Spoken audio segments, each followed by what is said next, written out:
Okay. या ठिकाणी विद्यार्थी मित्रांनो, आपण या ठिकाणी इंग्लिश ग्रामर मधला आणखीन एक सगळ्यात महत्त्वाचा टॉपिक पाहतोय. तो आहे जिरंड आणि पार्टिसिपल मधला फरक. आता जिरंड आहे ज्याचं फंक्शन नाउन म्हणून असतं की जे वाटणे आपल्याला उत्तर मिळतं, आणि पार्टिसिपल आहे की ज्याचं फंक्शन ऍडजेक्टिव्ह म्हणून वाक्यात असतं की जे उत्तर आपल्याला हावने वगैरे मिळतं, एक्स्ट्रा माहिती दिली का ते उत्तर मिळतं.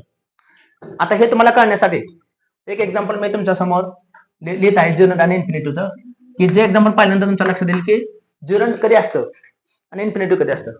आता एक एक्झाम्पल तुमच्या समोर लिहितो मी, जसं running is a good exercise.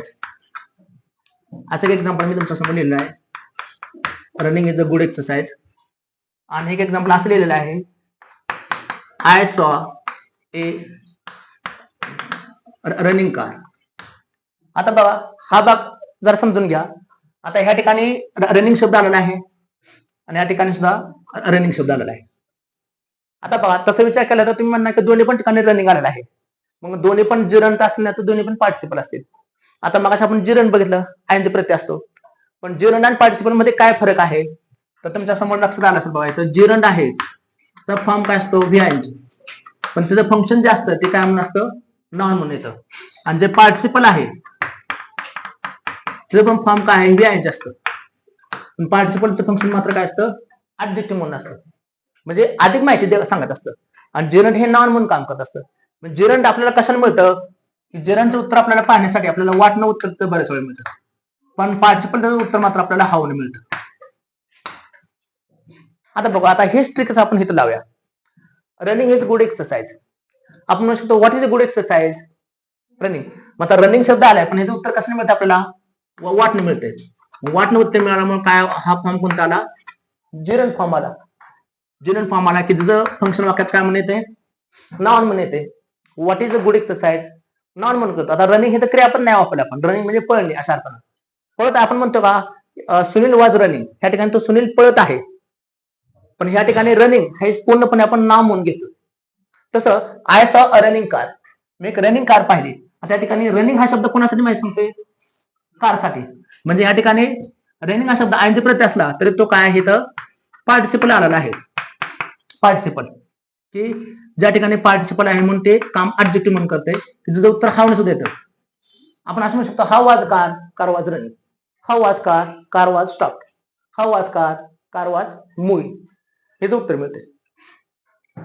दोन्हीचा फरक आला बघा. आता एक एक्झाम्पल देतो, तुम्ही त्या एक्झाम्पल मध्ये ओळखा की ह्यातला एक जिरंड असेल आणि एक पार्टिसिपल असेल.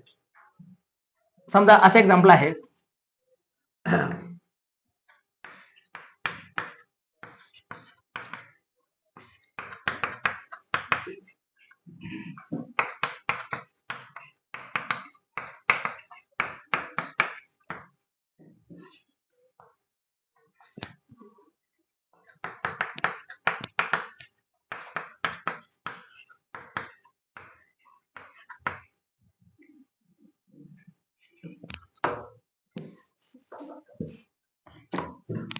या ठिकाणी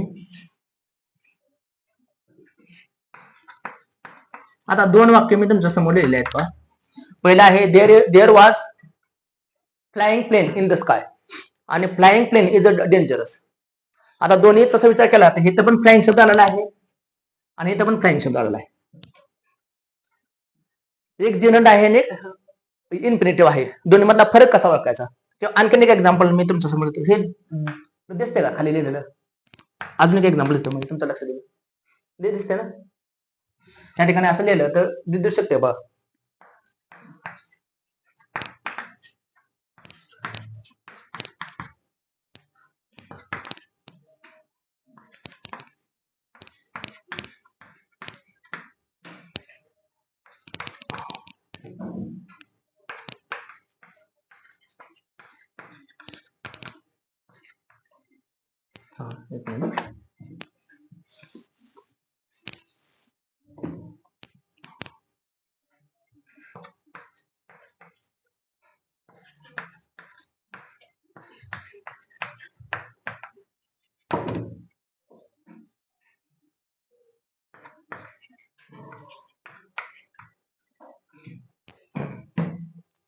त्या ठिकाणी बघा दोन्ही पण वाक्यांमध्ये reading books is my hobby आणि there was a reading table. या ठिकाणी हे तर सुद्धा रिडिंग शब्द आला आणि सुद्धा रिडिंग शब्द आला. आता या ठिकाणी सांगा, there was a flying plane in the sky. Plane कसलं होतं? फ्लाइंग होतं. मग हे फ्लाइंग कोणासाठी माहिती सांगते? प्लेन साठी. कारण there was a flying plane in the sky. What was there? Flying plain.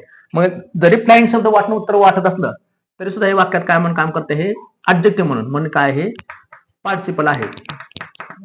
जे वाक्यात ऑब्जेक्टिव्ह म्हणून काम करते, की ज्याचं उत्तर हाव न येते. How was plane? Flying. Flying plane is dangerous. What is dangerous? Flying plane. हे पूर्णपणे वाक्यात सब्जेक्ट म्हणून काम करते. म्हणून हे काय? हे ठिकाणी जिरंड आलेलं आहे, की जे वाक्यामध्ये नाउन म्हणून काम करते. फ्लाइंग काय? प्लेन काय? Flying is dangerous. म्हणजे फ्लाइंग प्लेन इज डेंजरस. त्याचं उत्तर आपल्याला येतं वाट मिळते. म्हणजे वाट नंबर उत्तर मिळालं का जिरंड असतं आणि हाव न उत्तर मिळालं का पार्टिसिपल असतं. आता reading books is my hobby. What is my hobby? Reading books. मग रिडिंग बुक्स, आता बुक्स काय रिडिंग नसतात, रिडिंग बुक्स. मग ह्या ठिकाणी रिडिंग बुक्स काय आहे? या ठिकाणी वाक्यामध्ये जिरंड आलेलं आहे. कारण वाक्यामध्ये काय कसं काम करते? नाउनचं काम करते, की ज्याचं उत्तर आपल्याला वाट येऊ शकते. What is my hobby? Reading books. आणि there was a reading table. Table कसलं होतं? Reading table. Actually table reading करत नाही, पण रिडिंग हा शब्द कोणासाठी माहिती सांगतोय? टेबल साठी. म्हणून या ठिकाणी काय आलं बघा, या ठिकाणी हे पार्टिसिपल आलेलं आहे, की जे काम ऑब्जेक्टिव्ह काम करते, की ज्याचं उत्तर आपल्याला हाऊन येते. तर विद्यार्थी मित्रांनो, मला वाटते हा पार्ट मला चांगल्या पद्धतीने समजला असेल. जिरंड आणि पार्टिसिपल मधला.